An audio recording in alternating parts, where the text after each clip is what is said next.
ভাতের মধ্যে চিংড়ি মাছ রান্না করা, এই রান্নাটা আমার মায়ের কাছ থেকে শেখা। আমার কাছে চিংড়ির মালাইকারি বা চিংড়ির যে কোনো ধরনের পদ সব থেকে পছন্দের হলো এই চিংড়ি মাছ ভাপে, যেটা নারকেল দিয়ে করা হয়। প্রত্যেক এলাকার আলাদা আলাদা যেমন বিশেষ ধরনের রান্না থাকে, তেমনি এই চিংড়ি মাছ ভাপা আমার মামাবাড়ির এলাকায় খুবই জনপ্রিয়। প্রায় 2 মাস আগে এই চিংড়ি মাছগুলো কিনেছিলাম।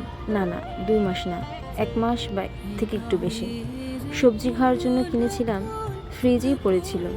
ভাবলাম বাড়ি থেকে নারকেল নিয়ে এসেছি, একটু চিংড়ি মাছ ভাপা করে ফেলি। এই রান্নায় নারকেল বাদে আর তেমন কোনো মশলা বা অন্য কোনো উপাদানের দরকারই হয় না। নারকেল বাটা ও সরিষা বাটা এই রান্নার মূল উপকরণ।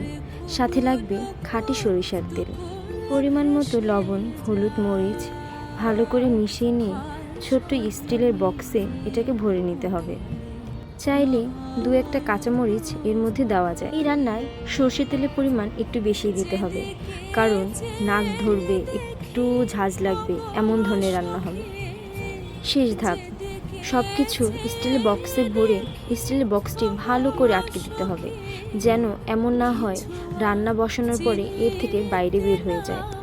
এই রান্নাটা মূলত ডাব দিয়ে রান্না করলে বেশি ভালো হয়, তবে আমার কাছে তো ডাব ছিল না, নারকেল ছিল, তাই নারকেল দিয়ে রান্না করলাম। একটু পরিপক্ক ডাবের শাঁস ভালো করে বেটে নিয়ে এই রান্নাটা করা হয়। পুরো রান্নাটা ভাতের মধ্যেই হবে।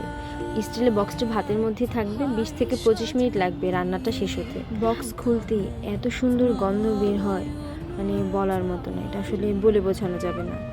নামানোর পরে অবশ্যই উপর থেকে একটু সরষের তেল দিতে হবে।